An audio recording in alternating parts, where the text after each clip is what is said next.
While everybody's taking their seats, again, thanks so much to Thomson Reuters for this facility. I'm looking around and seeing standing room only. So this is really wonderful to have the opportunity for all of you to be here. Many of you might be here. How many first timers to a BMM? Oh, wow, that's fantastic. Welcome, you guys. It's wonderful to have you here. Just a little bit of the background then. The BMM started in February of 20 here in New York, which was a month before everything shut down. So this is the brainchild of the book manufacturing industry's desire to bring all phases of the book community together. Look at the color of your lanyard. This is now the purple panel. We just had the yellow panel, and this is what the Book Manufacturing Master is all about. This is what the Book Manufacturing Institute is all about, to be able to unite all of us, whether we're old timers or new timers, into this world of a book. Because each one of you is here today because someone wants to buy a book and read it. And we're competing in some ways against these things. And I think in our world today, this is going to be the economics of publishing panel for the next hour. But it's also in some ways the philosophy of publishing and how it relates. And I think some of the things that are spoken, the last two panels, thanks for the panel on the supply side and the panel on the manufacturing side, printers. This is really where it starts. These three people that I'll introduce in a second is where it all starts. They're the ones that have the content at the very front end of the supply chain, and they're the ones historically that have been sending that through to us, and eventually down to the person who puts it in a box and delivers it to your door, or delivers it to the store that you go and purchase it at. So what does this all mean then? So I'm going to be asking some questions, and we're going to have an approach here. I would love this to be very collaborative and almost somewhat improv, that if there are, Matt, you can rove around if you need to, but as you guys have questions that might come up as they make comments, please feel free to engage. I want to be respectful of the panel, but before you lose a train of thought, let's talk about it. I want to introduce our panel. From Johns Hopkins University Press, Jenn Paulson is involved in the production side of what it is to be at a university press. Next to her is Todd McGarity from Hachette. He is going to be speaking a lot towards the distribution side of what publishers are contending with and facing.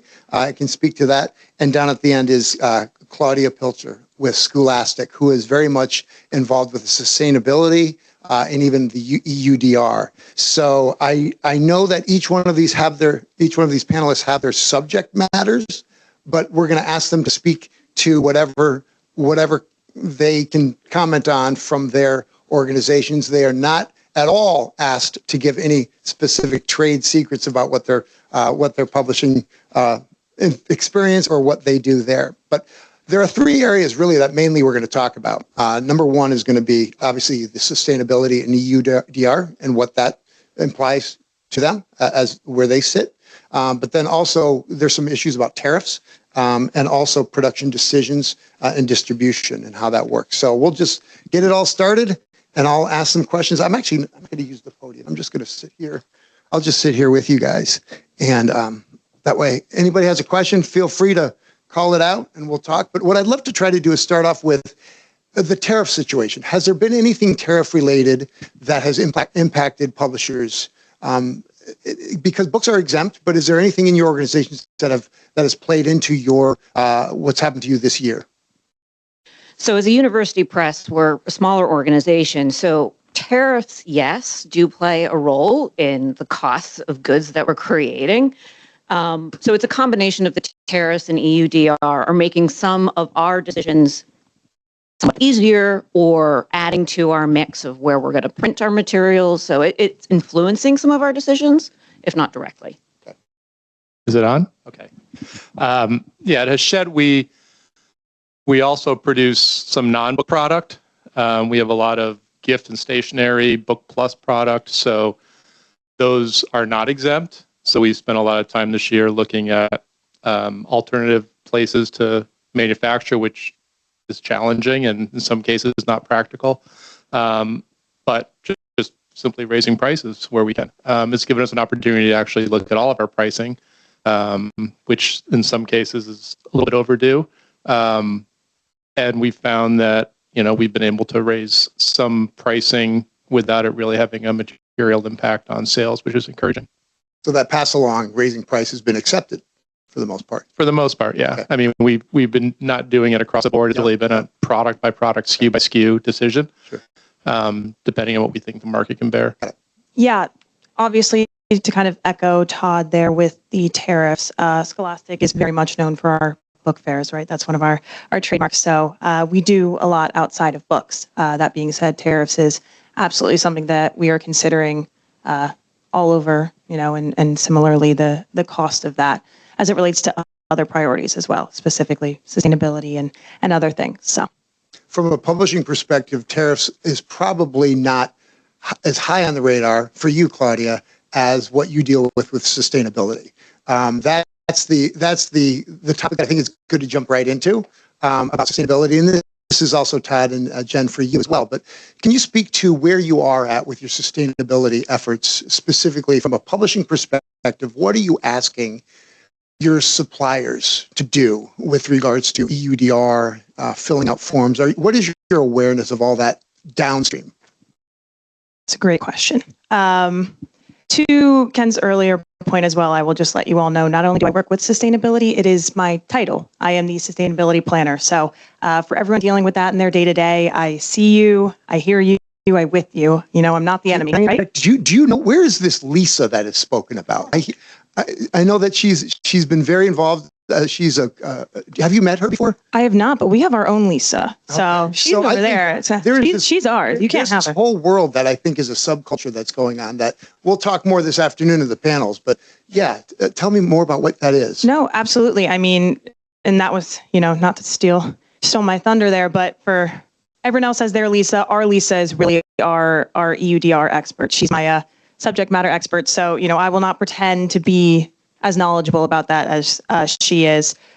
What I will say is specifically for EUDR, the way that I view it as it relates to sustainability is it is one part of the larger picture that we are seeing emerge in both the EU and also in the US as there is an ever-growing legal and legislative landscape related to sustainability. And it's not just for publishers. It's for everyone. We're seeing in California, for instance, the scope 1, 2, and 3 emissions reporting, increased extended producer responsibility regulations that have been around for a while in the UK and Canada, but we're now seeing in the US, which obviously for us, with all of the product that we do is very much important. So a lot of sustainability right now is aligned with mandatory compliance to a certain degree, and will continue to be so as more things emerge, which we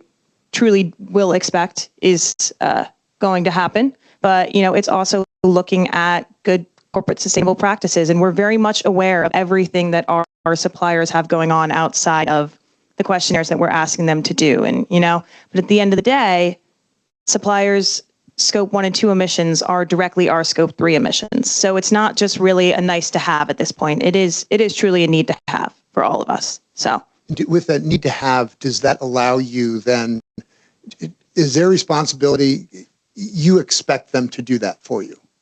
I don't think we expect them to do it for us. I think we expect them to do it for the broader requirements that we're seeing. It's not just publishers that we're seeing ask for this information at this point, right? We're getting pressure from our investors, from our stakeholders, from our partners. Ultimately that does trickle down the supply chain, absolutely. But it's something that is really necessary and will continue to be so and will only grow. Yeah. So I'll get back to that eventually because I'm trying to marry the supply chain with the common sense that was just mentioned a few minutes ago to that. Todd, what about you? What sustainability issues are going on with Hachette? How do you see that happening and affecting your business? So As part of a French publisher, we follow the guidelines that our parent sets for us. So we've been working on improving our sustainability for years. That's mostly related to paper. It doesn't really get into some of our facilities and some of the other areas where you would think it might, but it's really more about manufacturing. So just for background too, I'm not on the manufacturing side of the house. I'm on the distribution side. So I oversee business development at Hachette, which includes the third-party distribution business here in the U.S. as well as M&A activity in the U.S. So for the last 20 years or so, that's the space that I've been in. For just context for future questions that might come my way, I am not part of the manufacturing side, but it's part of. We haven't done our 24 report yet, so I don't have any numbers to cite as far as how we're doing against our goals, but it's an increasingly big topic, and EUDR, plays into that. We are, as part of a big global publisher, we're working closely with our Hachette UK components to help us manage that, because all the product that we put into EU is going to go through Hachette UK. Correct. So it's a global initiative right now, trying to figure out how we're going to tackle that with the support of our suppliers as well. I know we're working with some third-party vendors to help with the transfer of information. Yeah. We'll see how that goes, but it's going to be something that I think we're going to have to just work through together, because I don't think we're quite ready for it. I think that's the general background. And is the university press world also involved with? Tell us where you are at Johns Hopkins. So similar to what was already mentioned, we're focusing on the mandatory right now. That's what we can do as a university press. We are a small organization. We don't have someone on staff who is specifically sustainability. So we're really focusing on the mandatory right now, and we do also rely upon the supply chain to give us that information, because we don't have the ability to monitor that information ourselves. To that effect, though, we are also exploring expanding our printing plans to be more sustainable. So there's a give and take. We know we have these things that we need to meet. So how do we do that? And it also benefits us because it does make us more sustainable. So because of EUDR, we're expanding where we're doing more POD. We're expanding our print-on-demand plan. So that means we are going to be more direct to warehouse, direct to consumer. That reduces some of your footprint. And so the idea of this world of EUDR having to comply, it's going to be passing on a cost, leads to, what do we do differently? Is there going to be a change agent because of EUDR? We'll look back on 2025 as that year that things began to move in a different direction. That said, with regards to sustainability, distribution, and this panel being the economics of publishing in 2025, where do you see costs being saved, or where do you see opportunities for growth to happen because you've taken action? So Todd, perhaps on the distribution side, what are you doing now distribution-wise to help save or help grow business? On the distribution piece, where we've got a number of initiatives that are really related to speed to market, just as publishers are reducing their printing and trying to get more just-in-time printing turnarounds. Our retailers and our accounts are trying to do the same thing. So it becomes a challenge for the whole supply chain when we're not getting the initial orders that we were used to getting from our retailers, from our customers. So being able to turn product quickly in our warehouse to fulfill orders that much quicker is a big initiative. We have some early exploration about print on demand within our facility or close to our facility. We use Lightning Source mostly now for the POD that we do.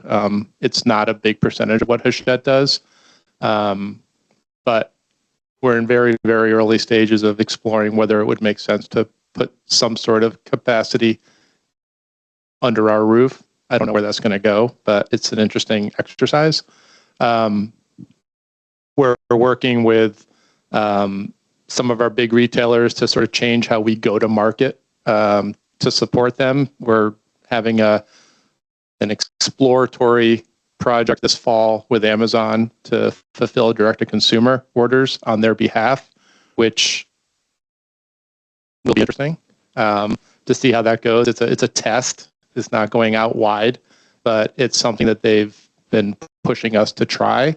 So we're going to give that a try. And that again goes to speed to market. So trying to balance the needs of all of our varying customers from direct to consumer to also the huge retailers that are ordering, 5-6 months or 5-6 weeks rather in advance of books going on sale in large pallet quantities to the fulfilling of a direct to consumer order in the time that consumers expect those types of orders to turn is a challenge and a balancing act for the operations. Are you seeing a growth in direct to consumer? We are. I mean, it's still a small percentage. It's not that long ago where we just actually started fulfilling direct to consumer orders for our own product.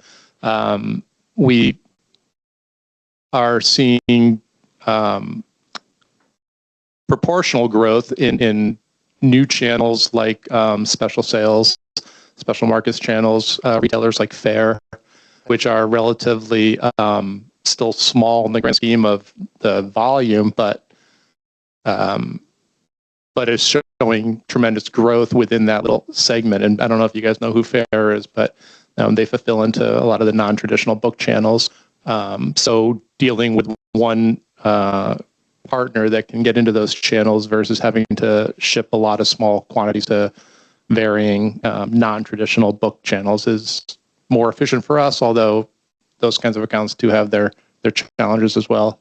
Compliance with those big accounts is also a challenge. So when you think about publishers trying to get into the market, it's publishing has changed so much in the last 15, 20 years with digital printing that it's never been an easier time to publish if you're a self-published author. The distribution piece is still the main challenge I think that most small presses and authors face. So being into the supply chain is, I think, never been more challenging because of the demands that the retailers put on distributors and the fact that the distribution landscape in general has consolidated significantly in the 20 years that I've been in the space. Right. And I would imagine returns are still a big part of that day-to-day that you returns are a nightmare, and some accounts and channels are worse than others, but I think overall we have seen returns go down for at least our business in the last 10 years. I think since the pandemic, it's the flip side of the fact that the orders are smaller. The returns are smaller because more accounts are ordering less but more frequently. So it has had a positive effect on returns, but it's still a massively ineffective part of the business. Got it. So managing that risk and not hoping or not returning as many. Claudia, or working with partners to do more affidavit returns, not bringing the product back to us at all because it's just ultimately never going to get back into the market. So we don't bring returns back from Canada anymore. We do affidavit returns and pulp and don't even bother bringing it back across the border. And there's another few big accounts where we've started doing affidavit returns, which doesn't eliminate the fact that there are returns, but it means we're touching it less. Okay. Claudia, same thing. Describe what kind of your things you're doing with returns and sustainability. How does that mix? It's another great question that you have. These are all great questions. Again, because we have a different model, distribution and publisher, returns are a little bit different for us. It's absolutely something that we are looking at. It is, for us, the main way that we are looking to kind of tackle that right now is instead of handling it on the back end, really addressing it on the front end. So, to Todd's point, a lot more understanding of the supply and demand and what kind of inventory we'll need. Printing on demand, we've absolutely increased. We've looked at that. We've refined our forecasting. We've done everything possible and are doing everything possible to make sure that those books aren't sent in excess to begin with, so that the question of returns isn't as big on the back end. Not to say that that isn't still an issue, because it absolutely is, and I don't think it's one that anyone in this industry has a solution to yet. But if you do, let me know. I'm around after here. But yes, to your question, that is sort of our current plan of attack. Managing it upstream from the point of ordering. Yes. What strategies, because that leads, and actually, Jenn, let me have you speak to this, because I'm going to lead into something after with you. That's a lead right there. There you go. So we have a sales team who's phenomenal and is paying attention to also our inventory. And I respond to that. When they say I need more, that's when I come into play.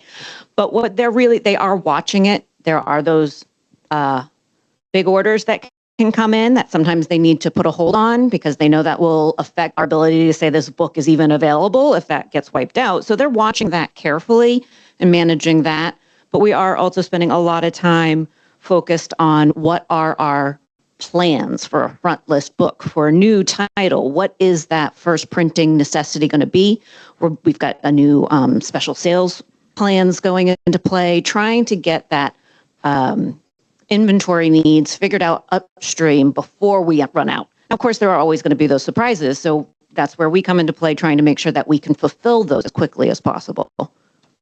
And from the manufacturing side and the world that you live in with production, there are always the questions that people have about, okay, I get where Claudia's living and I get what Todd's doing, trying to manage upstream. How many books do I need to make? How many books should I really dump into the distribution channel, or can I go true print on demand? What is the book going to look like? Jenn, can you speak to what a publisher wants their books to look like, and what level of, this is going to go back to books are not furniture, books are actually cool things. I think even the panel before used a really kind of hip word to talk about how cool books are, but books are great things. They really are. And are we watering them down? Or what do you expect as publishers? What do you expect your books to be? So this is one true to my heart. I come from books. That's all I've done. I started in art books, or the art of the book, then museum publishing, now academic publishing. So things have changed a little over time about what I expect from the book. And as an academic press, our mission is to have that information out there. So does it need to be printed? Is sometimes a question. There are other ways that we deliver our information, and figuring out the right balance of how we're delivering that information is part of it. So it's not just the printed book, it's the electronic book, it's audiobooks, which we don't produce in-house, but we have vendors that we work with. What does the book look like has changed significantly. We are now focusing a lot on flexibility and standardization. Sure, as a production manager, I would have loved to print life of title up front, have it sit in inventory and not think about it, have a low unit price. However, that's a book sitting in a warehouse is doing you no good. A book that you have to pulp is doing you less. So we really have reduced our first printings. We have started expanding into multi-channel printings. POD originating has become a big part of what we're doing, and also expanding the number of POD vendors that we're working with. So all that is to say that how the book looks is not necessarily what I would have said 10 years ago or 20 years ago. Is that information available? And is it held together in a appropriate way to make it deliverable? Can you speak to the quality level of what you expect a physical book to look like? Bound. Awesome. Okay. Legible. So no, that's not completely true. We do a lot of illustrated books, and so there is an element of making sure that those illustrations are legible. My opinion on what a book should look like is going to differ from what the reader's opinion. What I see is going to be significantly more minute than what other people see. And so that's also, I think, something as manufacturers, we just need to keep in mind that, sometimes what we expect from our vendors, and Andrew can attest, I still do call him with things that I want to address, or when we need something fast, I want to have a vendor I can work with on that. But whether some of the things that I might be picky about are not necessarily the things the end consumer is going to be picky about. It's very rare that I get someone reaching out to me to say something about the way the book was manufactured. So are you lowering your standards? I have. Not to lead you with that question. You know, it's true, we have, but we've also created more standards. So not only am I changing the standards of what I expect to be delivered, but we are changing the way we think about what we plan for. So to make a book flexible, to make it so that we can send it multi-channel quickly if a book takes off, means we've had to think about, okay, I know I have a preferred paper, but is that the right PPI? That means I could immediately switch it to POD and send it to all the other vendors that I work with. So yes, we've been standardizing, and I think that has helped us with our flexibility and with our own internal scheduling and with costs. You know, we're not trying to recreate the wheel every time. Okay. A book is a book. Book is a book. How about you, Todd? Is there anything in distribution that? Well, not being on the manufacturing side, I can tell you what I've observed from. We have definitely done the more standardized formatting. We did that years ago to try to limit all the varying degrees of formats that we had. I don't think we've dummied down our books or taken shortcuts to cut costs out of our books. I think we're making, you know, as smart choices as we can where it's needed. Some of the books don't require special effects or edging or all the things that we're seeing, but we are seeing a growth in those limited edition titles. So we have some categories where we're seeing phenomenal opportunity for collector's editions, box sets, things that have been repackaged and reformatted for certain audiences. So that I think we're seeing more of, and I think we'll continue to see that because the market will bear it. Sure. You mentioned that you were experimenting with some new ways of distribution, some POD. And are there things that are trade-offs in that space that you would ordinarily want from traditional? The statistic earlier today, I think, was 85% of work is still being done offset, which is predominantly what the publishing industry, what the three of you represent, that you're going to go to market with the traditional way, offset first, digital second. But these digital second opportunities are out there, and publishers are experimenting or pilot programming some things. What are some of the trade-offs on a product base, on a physical book that you might say, yeah, just try it. Let's like stained edges. Can you do stained edges on a book of one? You know, that kind of thing. Probably not. Again, I'm not on the manufacturing side, so I don't know what those trade-offs are that we're making, but I do know when we go back to reprint backlist editions, we'll scale down some of those effects. We don't necessarily need all the bells and whistles. Okay, so you're willing to make those trade-offs. Yeah. Okay, cool. Yeah, and I think someone mentioned earlier about, you know, the market has been soft this year, and one of the thoughts was maybe publishers had inventory left over from the COVID years that they're still working through. I don't think that's the case. I think the market's soft. I think we kind of got through some of that bloated inventory these last few years. As a distributor, more than half the books in our warehouse don't belong to us. They belong to our clients. Unfortunately, that's not more than half the volume out the door, but it's probably about 40% of the volume out the door is third-party product.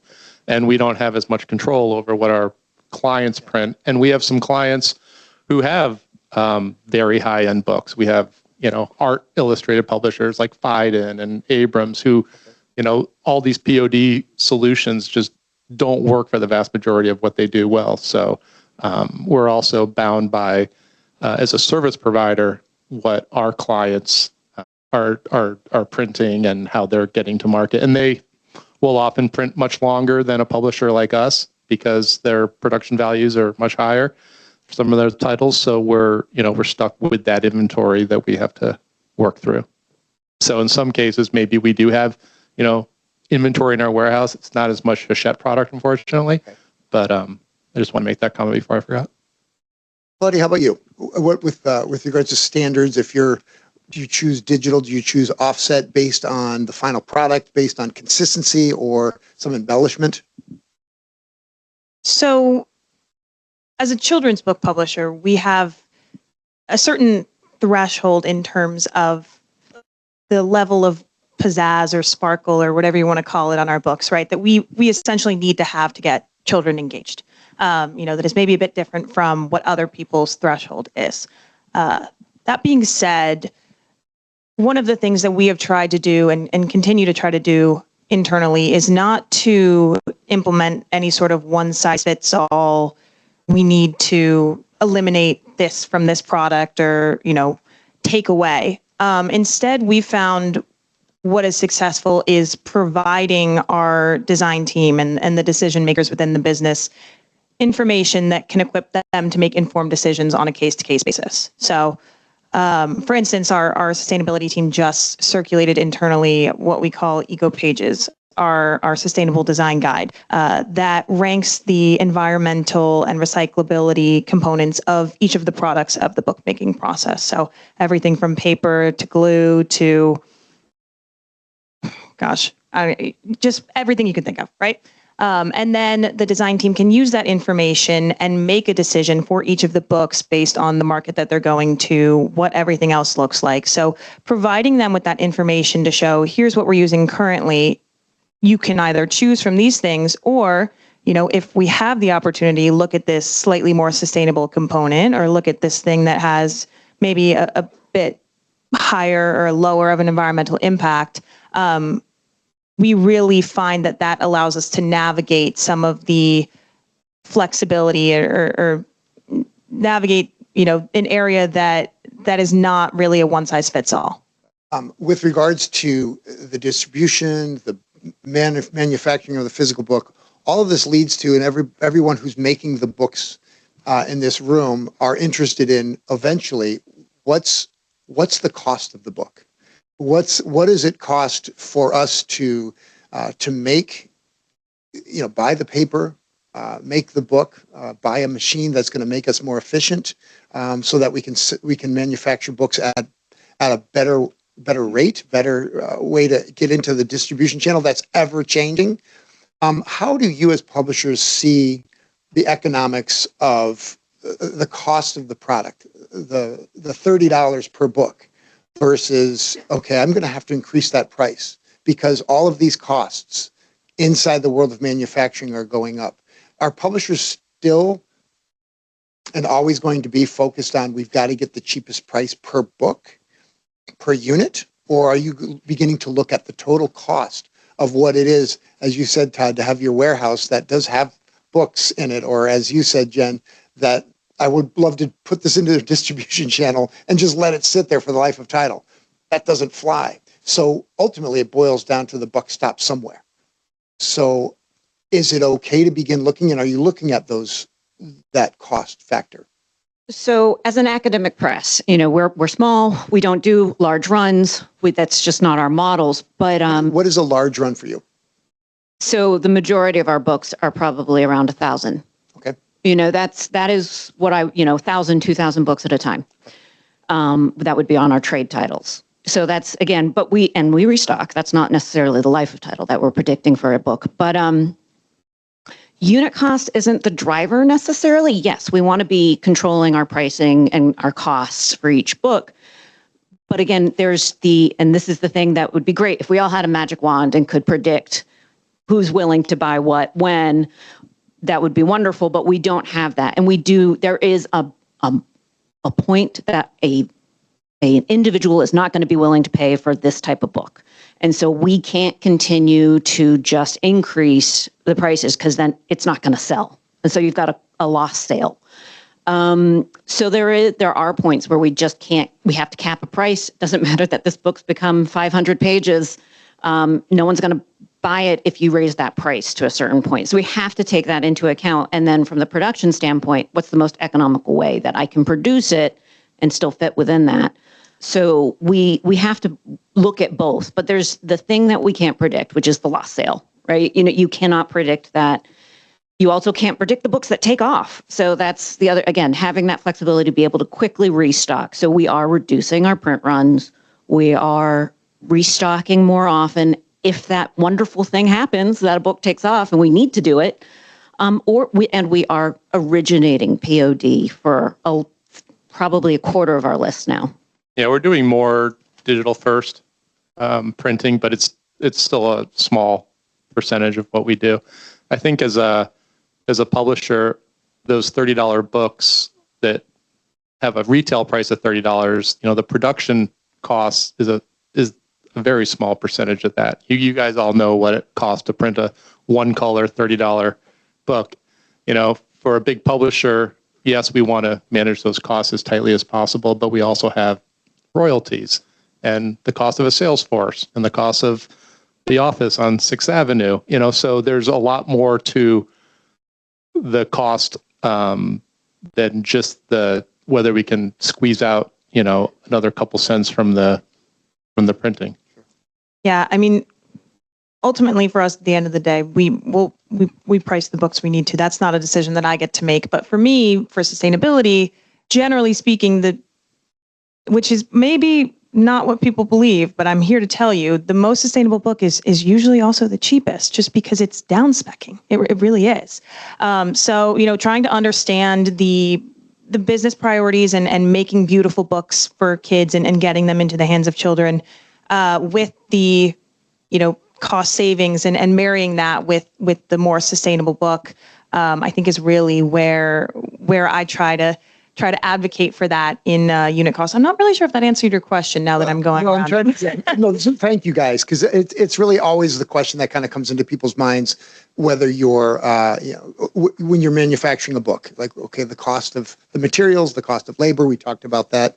And so the question is ultimately the price point. And traditionally, it has been a distribute or manufacture and then distribute it, put it into a warehouse. And as these things change and as technology begins to change, one of the questions that was submitted was, are there any other industries that the publishing industry is looking to or has looked to as kind of a model for the future? We're obviously in a transition phase right now. I think life is always in transition to some degree. But what I love about the previous two panels is that there was this real candid, unfiltered view of, okay, where are you guys scared and where are we going in the future? And are there other industries that you guys have modeled or are modeling about? One of those was the recording industry and the fact that it used to be LPs and CDs and that went away and it went straight digital. The thing about that with books is that at some point the book is physical usually, and people want a physical book. So what do we do is with regards to the cost per book? That's where that came from. I digressed, sorry. The other question is ultimately that was submitted relates to a lot of this, forecasting upstream, being more savvy about your analytics, where are publishers going in terms of tracking where they're selling. Are there any artificial intelligence models? Are you guys using AI at all for any of this forecasting? Not. I think we'd like to be. Okay. Again, forecasting is not necessarily my territory, but Hopkins has definitely been embracing the use of AI with human intervention on the opposite end of it. But, the forecasting part, I think, is one of the areas that I think we look for the industry groups to really help us with some of that, because we know what we're doing and what we're producing and selling, but that's a small portion of it. Okay. So I think that's an area of more exploration. Okay. Yeah, I mean, most of our forecasting is coming just from the bottom up from the sales team. We're forecasting title by title, okay, season by season, based on what the market is telling us as far as initial. Obviously, modeling, comp titles is a big part of it. Mm-hmm. Looking at industry data, looking at Circana data, but it's very much more an art than a science. I mean, a big effort within our company, like I'm sure all companies, is digesting and access to information and making sure everyone has as much access to that as possible throughout the company. On the distribution side, do you have anybody reporting to you besides the sales team with models of? We have analytical teams within the sales team, within the IT team, within our consumer marketing team, all feeding in sort of to the whole company as far as, providing And is insights. AI a part of that at all? Okay. No, I don't think so. Okay. I don't think so. Curious about that. How about you, Claudia?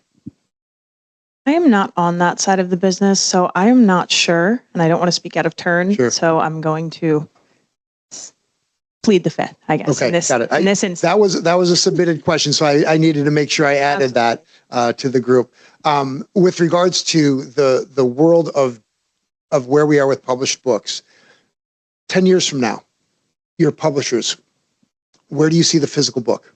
Still in people's hands.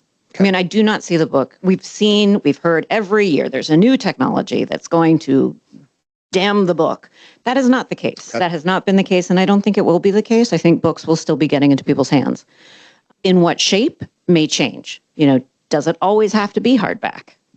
Questionable. Okay. Again, depends on the market and depends on what they're looking for. So no, I don't think the book's going to go away at all. Okay.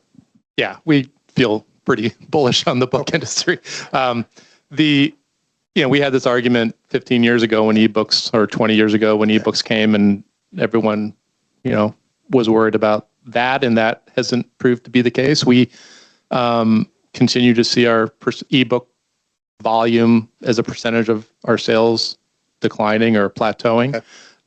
Audio is the real format that's been growing double digits for the industry as well as for Hachette for the last at least 5 years. And the thing that's nice about audio versus ebooks is we kind of think it's sort of additive.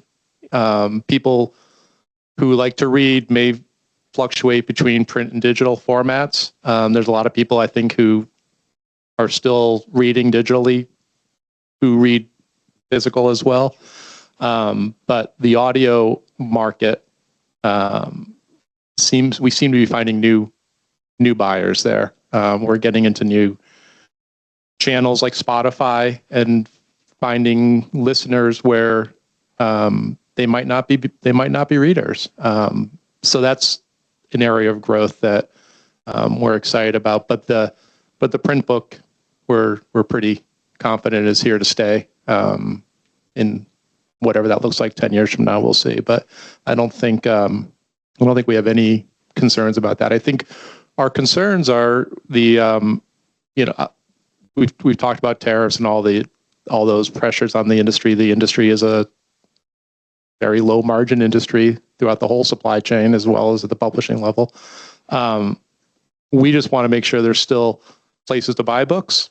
So making sure we have a healthy retail landscape is important, and making sure that we have young people who are growing up as readers so that 15, 20 years from now, they're continuing to buy books. So a lot of our energy is put around, making sure that the kids are growing up with physical books in their hands. Perfect lead in for you, Claudia. As a children's book publisher, what are you seeing the younger generation embracing?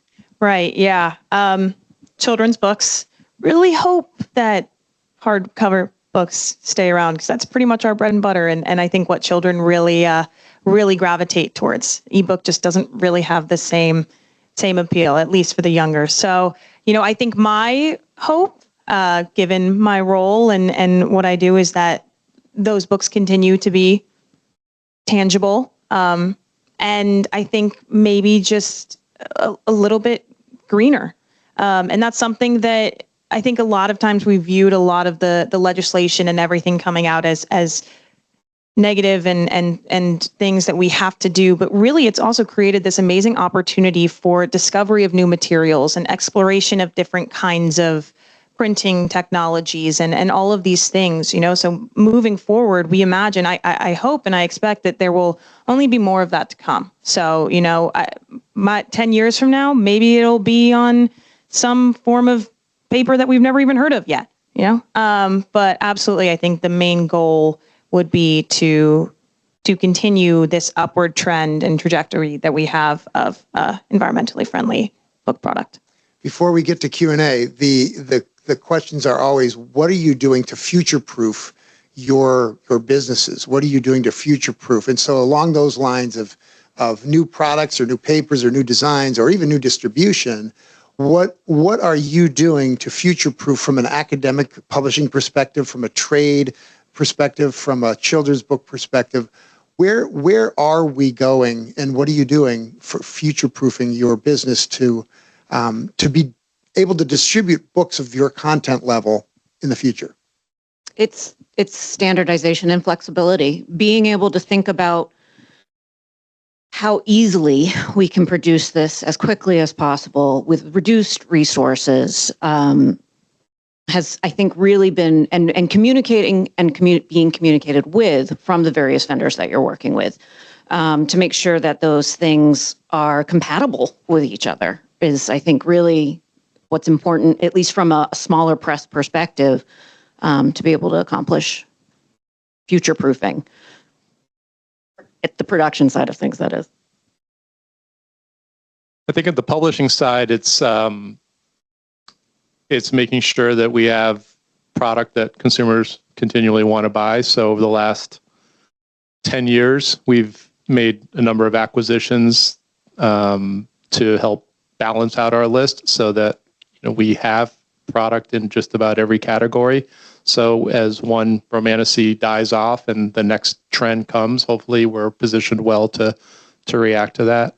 I think working more collaboratively with our sister companies. So as a global publisher, taking advantage of the fact that we do have sister companies throughout the world, we're doing more and more to leverage that and to get more economies where it makes sense.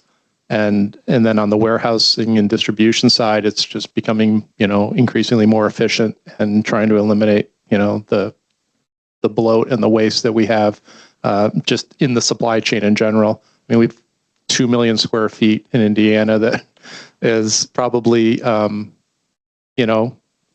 maybe more than we need, but maybe not more than we'll need 10 years from now.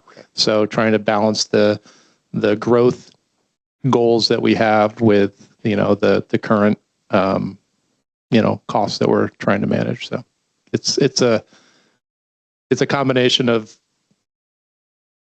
protecting our current business and being positioned for the product, the categories, the formats that we think the readers are going to want 5-10 years from now. Great. It's kind of ironic because the term sustainability is truly away from the environmental sense means future proofing to some degree, right? It's long-term ensuring that you're sticking around. So I do feel like that's a bit of a cop-out answer. So instead, I'm going to say collaborating. And I think that that's really both internally and with other peers in the industry, with our partners, understanding what is going to benefit all of us. And, the questionnaires, the dreaded questionnaires, I get it. I'm there. But that's one part, and the more we can standardize that, I'm absolutely with you all. I think that that's something that we need to work towards. But that's something that we do truly together. So thinking about all of this as an industry problem as opposed to just a publisher specific partner problem is, I think, really how we sort of prolong our existence. Sure. I mean, you never want to use a sports analogy for something, but I can't help it. Where it's basically you've got a football team that has offense, defense, and special teams. And you guys are publishers, there are manufacturers, and there are supplier sides. And we all have to work together because someone needs a physical book. So the question is, how do we build our business going forward? What risks are we willing to take? What new ideas are we willing to embrace to figure out how to do that? And from what I'm hearing you three are saying, you're willing to engage in conversations with anybody who has thought towards that kind of thinking down the road to save the physical book. And you're willing to trade off some things even. Two-way street. So with that, I'll hand it over to any Q&A then. Yeah. Well, and we'll say a soccer analogy. Soccer defense, midfield, and forwards, because no one wants to be the kicker who misses. A food right? analogy if you want. All right, questions? Yes. All right. We'll start with Bill and then go to George. Thanks, guys. Can you talk a little bit about whether it's in issues of sustainability or EUDR, your positions on reshoring, nearshoring, onshoring, We're just keeping the stuff here and not considering sending it overseas?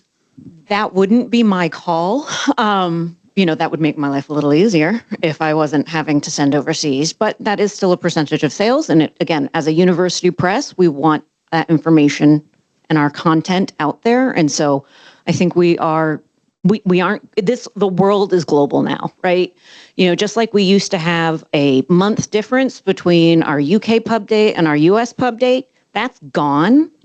Certain books now, we want that momentum because again, if you're getting PR here in the US, you're getting PR at the same time in the UK or Europe. So we've had to be global. So we have to go and have those books everywhere at the same time to some degree.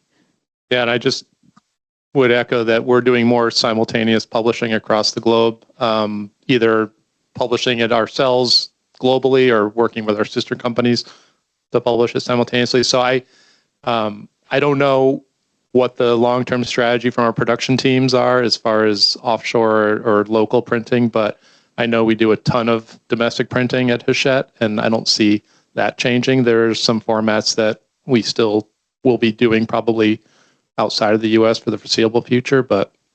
You just used my favorite word, is simultaneous has become like my code word in every note I take these days, because that is pretty much what I'm getting asked from our sales team, is to have a simultaneous pub date or simultaneous printings to accomplish all the demand that they're predicting.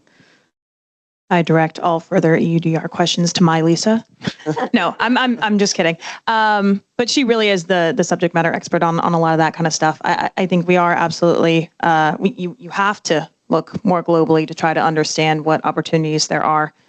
So I guess short answer is yes, we are evaluating all of those risks and opportunities and understanding how we can move forward with them. All right, George. So now that EUDR is a four-letter word, have you folks had any conversations or aware of what your marketing or publicity people will be doing next year in terms of maybe putting a positive spin on being EUDR compliant, maybe putting blurbs or stuff in the AI sheets or some sort of marking on the jacket cover that this book is EUDR compliant, this book came from a forest in North Dakota, so on and so forth? Any discussions to that? I think that's actually a really great question. I can't speak to what our marketing team is thinking about for doing with celebrating being compliant, and I will pose that to them. I mean, obviously, the metadata is the part that is the main focus right now, is being able to have that information out there to be recognized as a compliant product. Yeah, I'm not. I just don't know. I don't know what our marketing team is doing around that. So, sorry. I think it's probably unlikely that we would be printing anything on jackets or on covers advertising that, because you go reprint and that source may change. But yeah, I don't know. Yeah, I can't say I'm familiar with anything either, but I do think it is something to consider, not just for EUDR, but a lot of the stuff that we're seeing come out, I don't want to say put a positive spin on it because that makes it sound negative. And I don't think that's the case, but really drawing attention to the positive benefits of that sort of thing, I would say. I mean, we do talk about it as being this burdensome thing, but it's also about doing some of the right things. So there is some way we can start talking about the sustainability part away from the EUDR part. That just happens to be the monkey on our shoulder right now. It's still about, and should be, all of our intent to try and be making these more sustainable. Well, 99.9% of American readers have no idea what EUDR is, so. They don't know what Hachette is either. Yeah, there you go. Thank you. Thanks, panelists.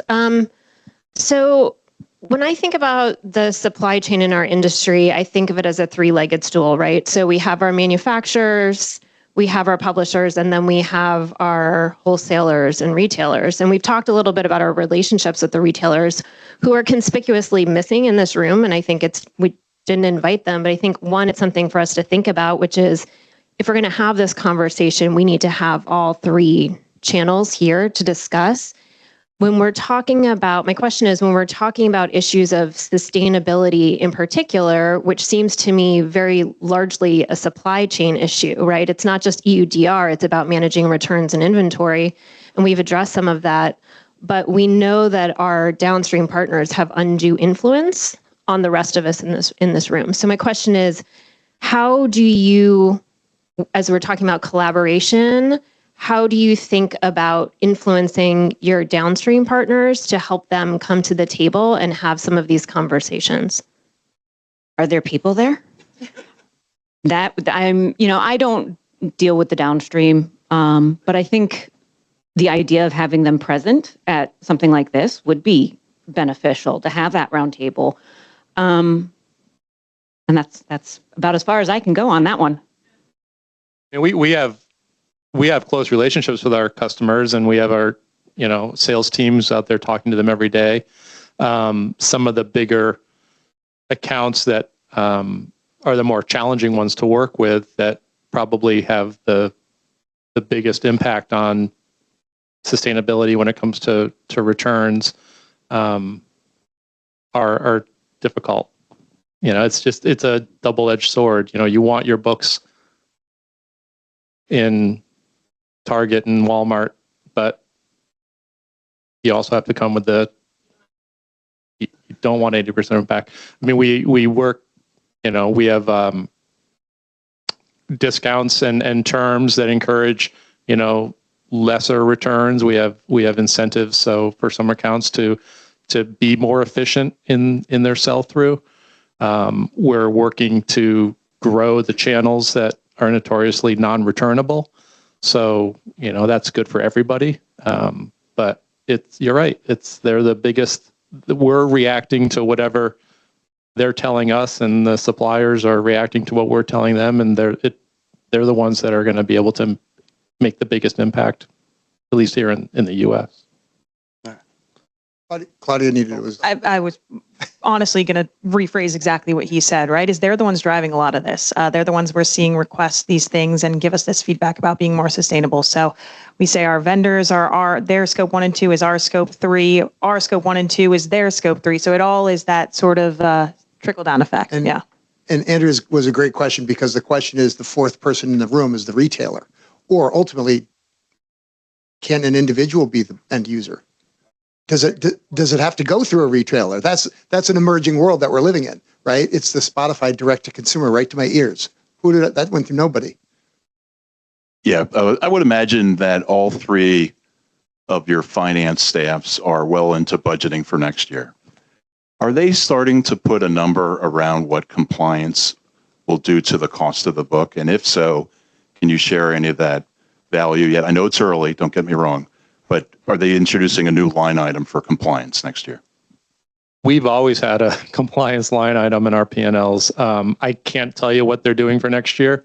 If I knew, I probably couldn't tell you anyway. But yeah, I mean, the compliance or the non-compliance line item has been a thorn in our side for a long time, and it's usually just a couple big people who you can guess might be the biggest violators of or violators. I guess they'd say we're the violators, being non-compliant. But yeah, it's part of our budgeting to bake in an amount that we know we're going to get.